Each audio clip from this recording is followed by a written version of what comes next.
makes sense. We have the areas there, we have the infrastructure there, right? And it's not like a culture. It's like, well, this needs to stay the way it is.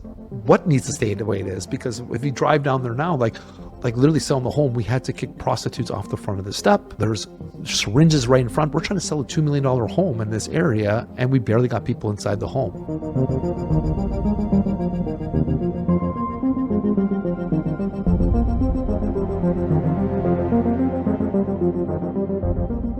Hello and welcome back to the DC Talks headquarters for the DC Talks podcast. I'm your gracious host, Owen Osende. We're back with the main guy for the show to discuss all things real estate, sometimes conspiracy theories, but today we're back with a very interesting topic, which is gentrification in the real estate market within the Greater Toronto area. Mm-hmm. Before we get into it, DC, how you doing? Brother, how you doing? Good. I see you with the oxblood jacket. I'm here with the forest green. Hey, we probably should put this on top of yours. It would look good. Yeah, I know, right? They look like Christmas already. Christmas. Because red and green. Yeah, it's burgundy. I would say than red, but yeah. Yes. I wanted to talk to you about this topic because when I was on YouTube, there was a lot of videos regarding a lot of Torontonians feel as if they're losing part of their culture with the new developments coming up in many of these neighborhoods, such as Parkdale, Regent Park. These communities were there for people who came here as immigrants. They built these enclaves of different cultures. And you can also, I would say I would say a lot of them are immigrants. I think a lot of them are like, I found the opposite. I found them are like, like generational Canadians I found there.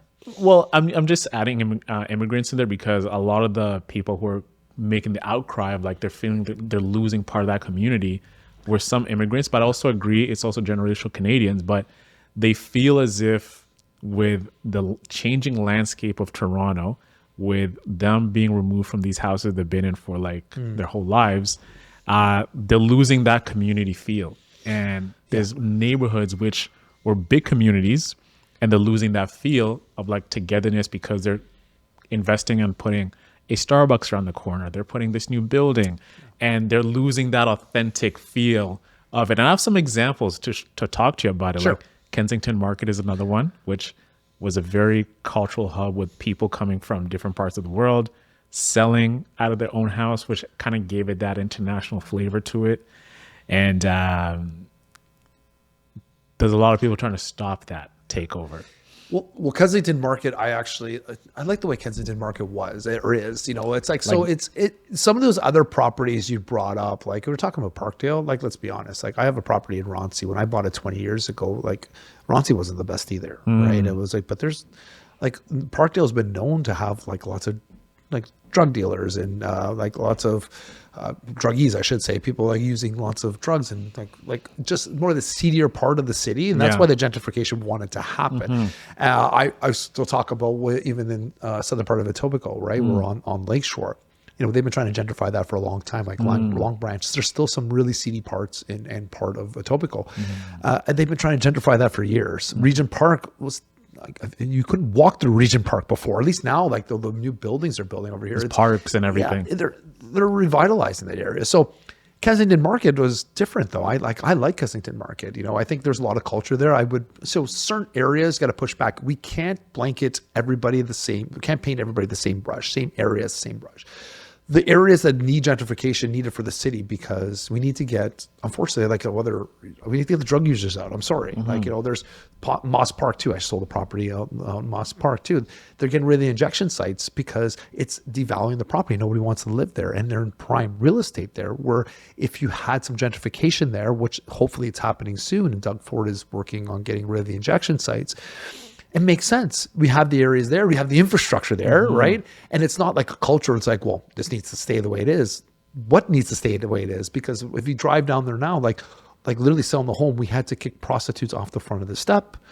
There's syringes right in front. We're trying to sell a $2 million home in this area, and we barely got people inside the home. Is this on Seton Street? Yeah. Because I have a friend who actually lives on Seton Street, and we used to go there like all the time for like a little pre-drink or whatever. And you would actually walk. You got out the Uber, and even though like the house is right there, you still feel like you got a jet for the house because my friends. But you know what? It never used to be like that 10 years ago. What changed? Those injection sites.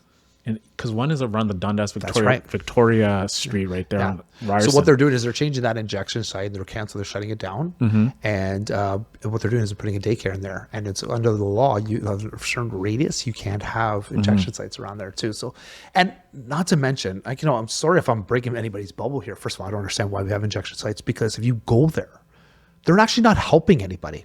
The injection sites. Yeah, there's one spot which is down the street from Seton. It's on Dundas. If you go down there, there's a little window over there. They just feed them the paraphernalia. If somebody has an OD, they're not actually helping them.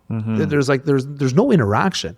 So you're just promoting drug use is what they're doing. I don't understand how that's safe. Yeah, I never understood the logic behind that. I don't understand that logic. And like Natalie says, and my wife says all the time, she goes, what happened to people's shame? Now people are afraid, aren't afraid to do like crack cocaine right in front there. Like, where are the police officers like charging people this? Like, why is this okay all of a sudden?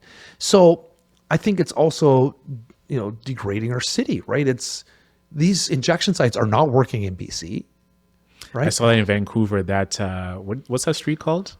It's a famous street in Vancouver. Yeah, I know which one you're talking about too. Of course, we'd have to Google it, but now I forget what it is. But the one with all the drug sites. It's like in Gastown, I think, somewhere around there. But I just never understood the logic behind that, because one, you penalize people for having possession of it, like the regular civilian, but the person who's actually in this drug injection site, what makes them free to not be penalized for using drugs the way that you're actually saying this is an offense? It's just very contradictory. Very contradictory, right? Yeah. So, but I think back to BC before we get into that. Did you see the one? So at one point they had decriminalized all these drugs, and I remember watching this ad, and this guy's coming, he's like, and just hit a storefront. So I think they were talking about downtown East Side. I think it was around there too. If it was in that area, right? Yeah. And he came out, and I remember I thought it was a joke, and he's like, "Yep, you can come get your heroin, your crack cocaine, your cocaine," and I'm like, I was watching this, and I'm like. I turned to my wife and I said, like, is this a joke? And I guess they had decriminalized it. It's like a drug scalper. 2 weeks later, headlines that the owner of the establishment died of an overdose. Are you kidding me? That is so. How is that helping? That's so effed up. Yeah, like I just. And for me, I have 2 kids. They're almost teenagers. One of them's going to be they're going to be 13 and 15. They're 12 and 14 right now. I don't want them close to that. I don't want them seeing that that's okay. I want to have them to have a healthy relationship with all types of drugs, whether it's like, what's acceptable, what's not acceptable. We include like, caffeine in there too, like alcohol, weed, all that stuff. Just because weed is legal does not mean that it's safe, in my opinion. I'm sorry, but that also, they always say, well, weed's a gateway drug. I'm like, no, actually, if weed is really detrimental to adolescents, did you know if your brain is not developed, there's so many adverse effects to youth smoking weed, and it's long-term effects. It affects your cognitive abilities. It affects your development of your brain. So when people say it's safe, well, how is it safe? And did you know also lung cancer also is increased for pot smokers? It's not safe. And I think I read a study, forgive me if it's wrong, it was like some pot smokers are up to like 4 to 5 times likely to develop cancers because they're smoking without filters, which let's say filters, well, cigarettes are disgusting anyway. They're all chemicals anyway. But my point is that, like, it's not safe. There is still a risk of cancer, right? There's, obviously there's THC and stuff too. You can do as oil and stuff too, which could help. There's medicinal aspects. Great. But my point is I don't want, my kids already see it as we go to the mall. There's marijuana shops in the mall. As we go, like if you go to Blue Mountain, every 5 seconds, there's another shop that's selling weed. It's almost oversaturated. Like they get that. I don't want to add crack and cocaine into that, and heroin and fentanyl, and I think it's okay. It just, to me, it's just, it should still be.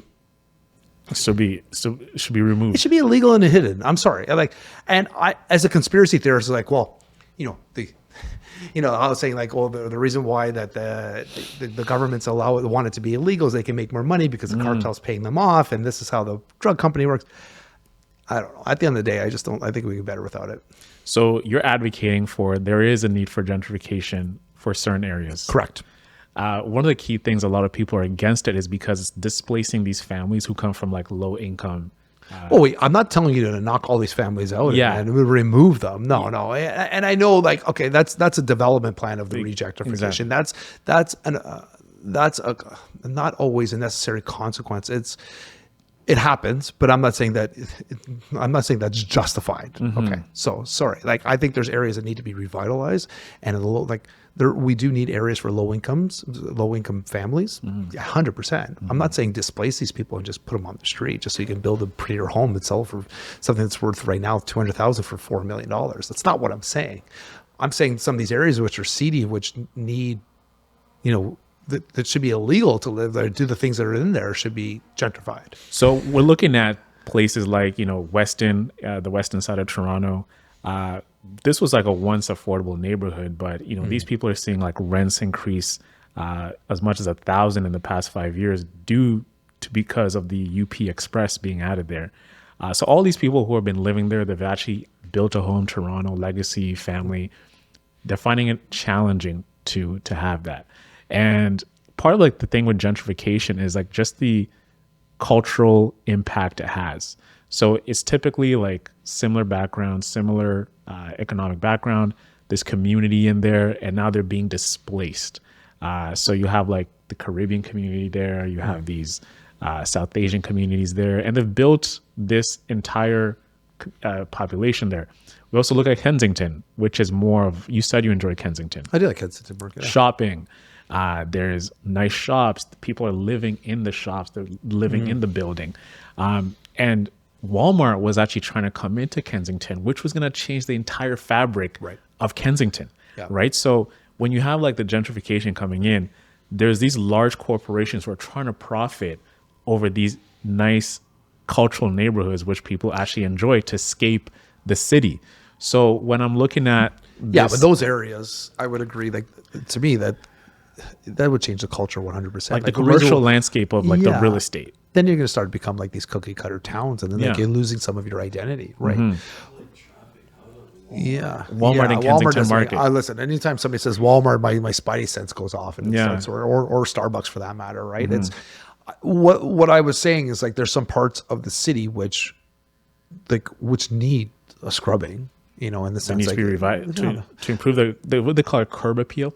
Yeah, like it just, you know what I mean? It does need, but I also think there's got to be a way to help with, I like the plan that the city had with certain areas of which if you're going to build to the builders, you also have to build some government housing for it as well. Like, sure, you can build a nicer, then like, well, it devalues property. I'm like, we're trying to help the people there. But if the areas you were talking about earlier, like there wasn't like a lot of landmarks or stores in which you can say, well, everybody goes there, which is fantastic. Like it wasn't like that. Kensington Market on itself it has its own culture, its own soul.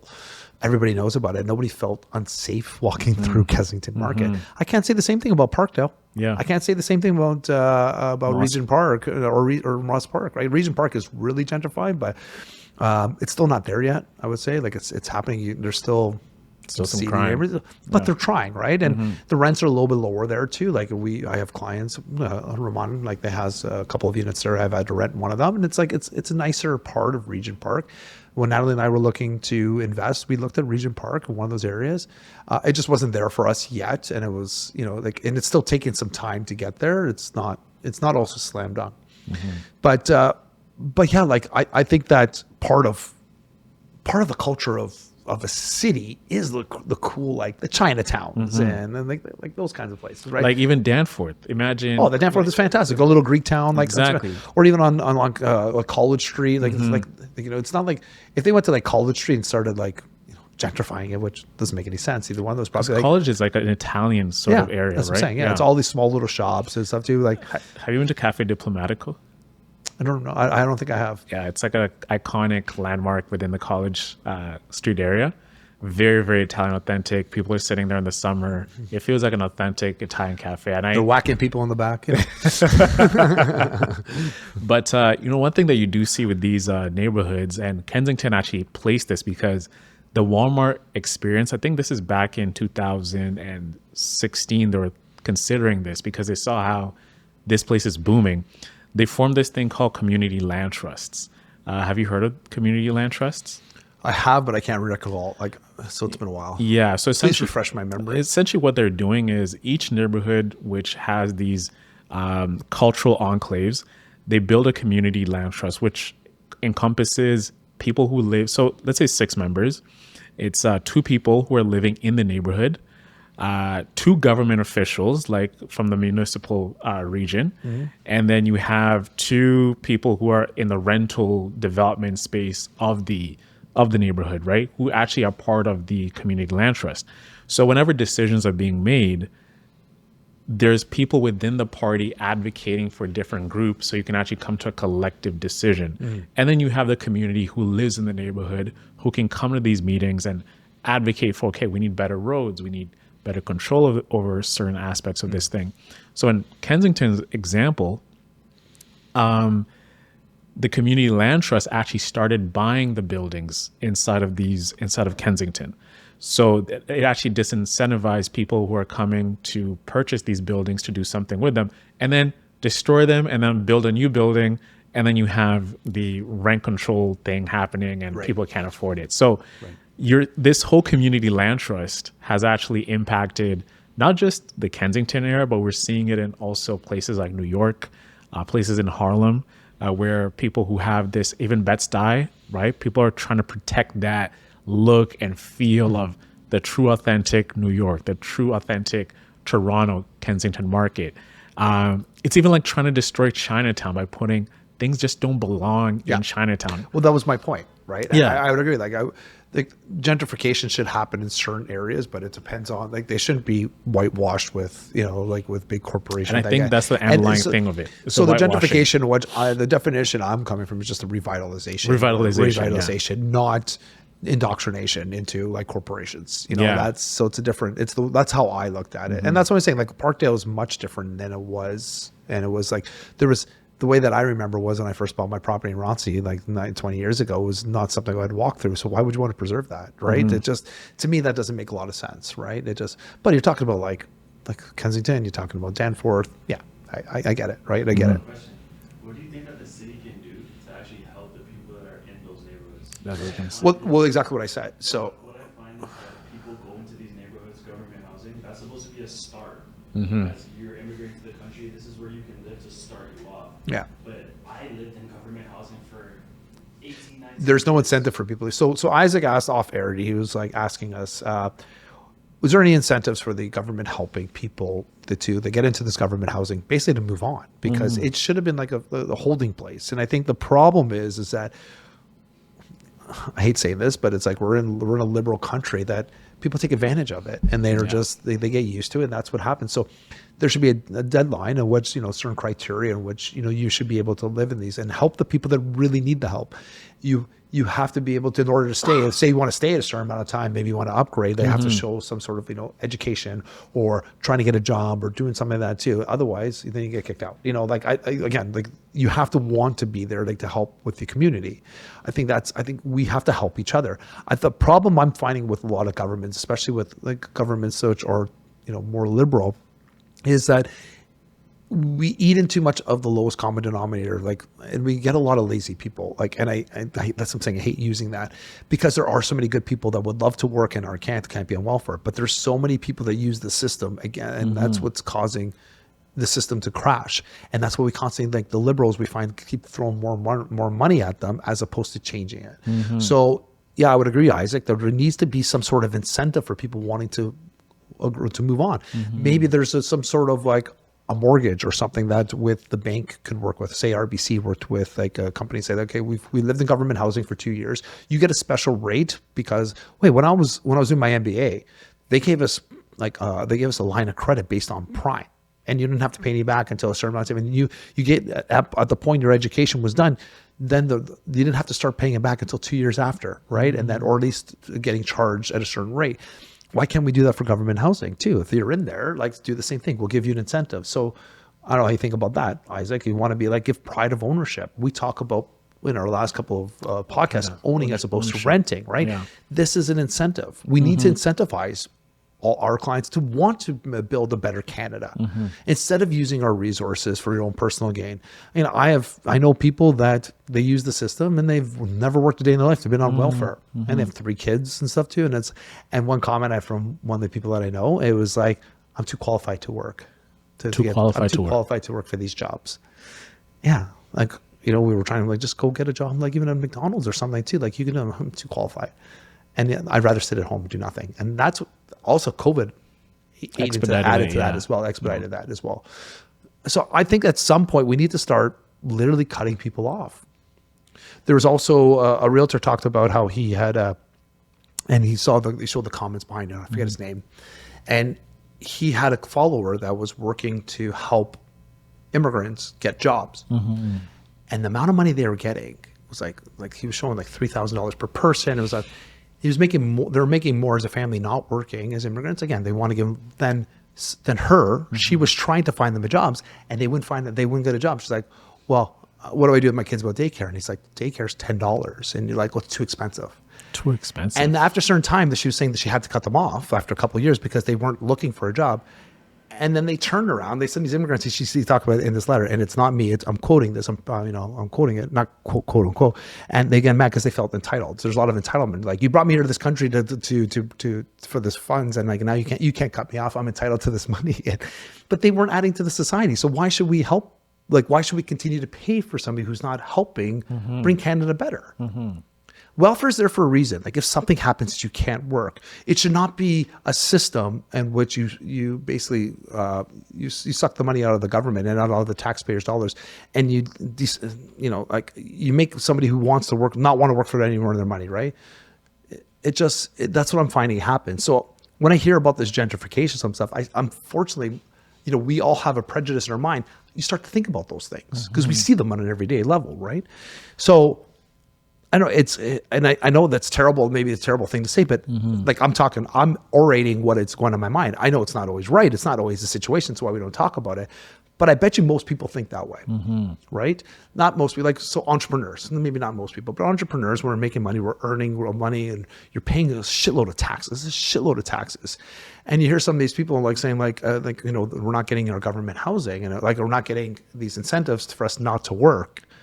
It hurts. It's like, why is my money going there, right? So yeah, I think, Isaac, you're 100% accurate. We need to do something to help us. We need to find a way to incentivize people to add to society as opposed to just bleed us dry. Does that make sense? On the developer side, right? How do developers balance the need for profit with the demand for affordable housing? I mean, you work with a lot of developers. I mean, you have them in your circle. Yeah. And I know you're not a developer, but from that perspective, balancing both, understanding it's hard. It's hard. Listen, the misconception with a lot of developers is that they're greedy. Yeah. But the funny thing is that it's not the case, right? Like, a lot of the times we had Nick was here too. We talked about this. Like, his margins are 8 to 10%, right? They need to, at the end, they need to make money. Otherwise, why are you doing it? And it's not, when you're buying a unit, they're not making 50% on every unit. It's like, literally, their margins are 8 to 10%. So a lot of the money that's tied up, especially nowadays, is red tape, like from the government's pushing back. So a developer side, their hands are tied. So what they do is, like, with the dwindling demand right now, is they turn off the tap. There's no money to be made. Why should I build? They'll buy a lot, and they'll sit on it until the demand comes back. And that's how they, unfortunately, have to let go of staff and tradespeople if their development's already done, right? So if they're constantly working and they're constantly selling these developments, sure, they continue going. But it's an economic situation right now where we know they're not selling pre-construction builds right now. There's not a lag right now, but eventually, like, once those buildings, which they've already started, are finished, there's going to be like a 2-year lag where there's going to be a lot of electricians, plumbers, concrete guys, bricklayers. They're going to be out of a job. Yeah. On that gentrification side, right? You mentioned the key word you're using is revitalization and not gentrification, which I really like that word. On what level does that happen when you're choosing a specific region of the city to revitalize it? Is it like a housing board? Is it like a community board? Or is it like a government level where they say, you know what, plan by 2030, we want Roncesvalles to look like this. We want a lot of it happens. It's a planning. Urban planning. And a lot of times I have an urban planning, and they'll talk with developers, and they'll talk and see what they can do, and they'll give them incentives. So that's what happens there. It's like, there's a recognition of areas of improvement. It's not like they're just a developer. A lot of times the developer just goes, look at this place, and like, I want to buy Regent Park when I would and buy all the land up. It doesn't always. Sometimes it happens in like other remote parts where there's nothing out there, and they want to create like a plan. And I just hopefully hired a client that this is what he does. Like he finds plots of lands and he buys them and then he develops on them like that. But in the kind of case you're asking, that's not the situation. Like I think they also because. You also need help with red tape. So, okay, how do we do this? And they'll propose plans. Okay, like we talked about here, like you can build this, but you might build this top, like this high rise, but you also have to have government housing over here, and it has to work together. And that's where like most of the time it works. Yeah. On a personal level, through your real estate career, have you worked with people who've had to leave certain areas due to rising costs? Well, that happens all the time. All the time, eh? Yeah. Like that's normal day. Like, but I've had more clients leave because they didn't like how some of the areas are turning. What does that mean? Crimes had started to increase in certain areas. Syringes everywhere. City, and the type of people that are coming in, there's nothing that the cops have done to deter certain demographics from basically looting and robbing and stealing, and nothing's happened. It's just getting worse and worse. Crime rate has gone up, and they're like, I'm out. And they'll move north of the city. You know, I have a client right now, which I'm not saying names, but this is literally happening. Like we're done.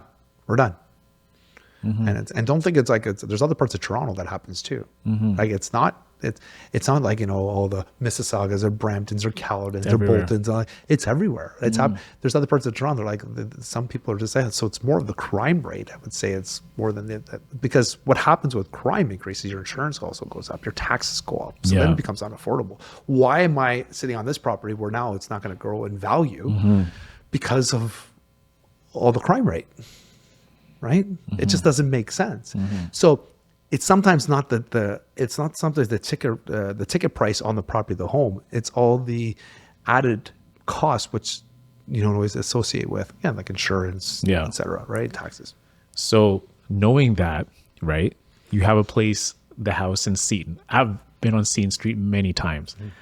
From a real estate agent perspective, how do you sell such a property like that, knowing the factors that are surrounding it? So like what's happening in Seton is like that property is going to be worth like a crazy amount of money in the next 5 years. The development's already happening there. They're already shutting down the injection sites. Okay. They've already actually started getting rid of a lot of the homelessness and the people in there. They're actually working to work that. There's 4 or 5 developments that are happening there. There's a brand new stadium going up there with all these indoor parks.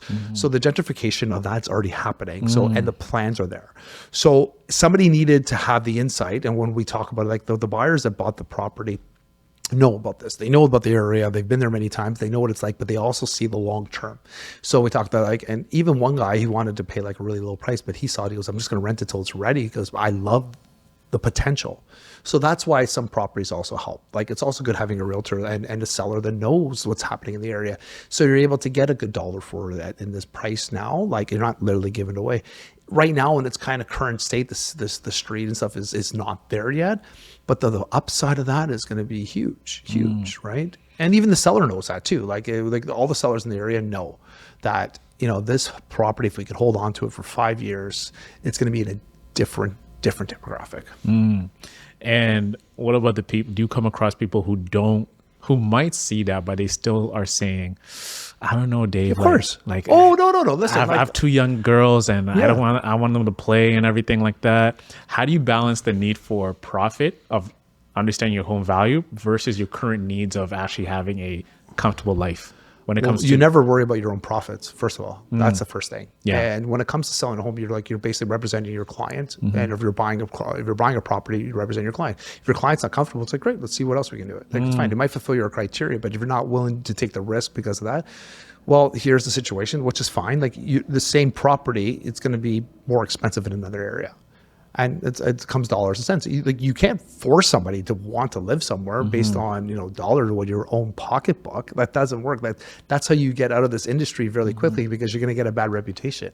As opposed to like working somebody who's honest. Like I'm honest. I'd say like, yeah, this is what's happening. You don't lie. You don't lie. You show the facts and the figures. Here's what's happening. It's not going to happen now, but it might happen in the future. Are you willing to do that? No? Okay. We'll have to look at other properties. You might have to adjust your budget. You might have to pay a little bit more for what you're getting as opposed to this. And, it is, or within your budget, you get less, so that's how it works. Oh, and you don't, just because you don't go and like, what do you mean? Like, this is going to be fantastic. You're not the one living there. Yeah.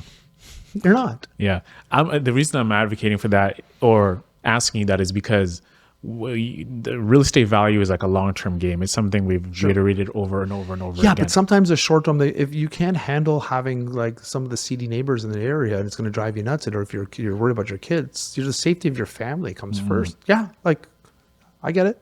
Yeah, keep it moving. I keep moving. There's Listen, we abundance. had that. We had somebody who was going to give us like over $2 million of the property. It was going to be great.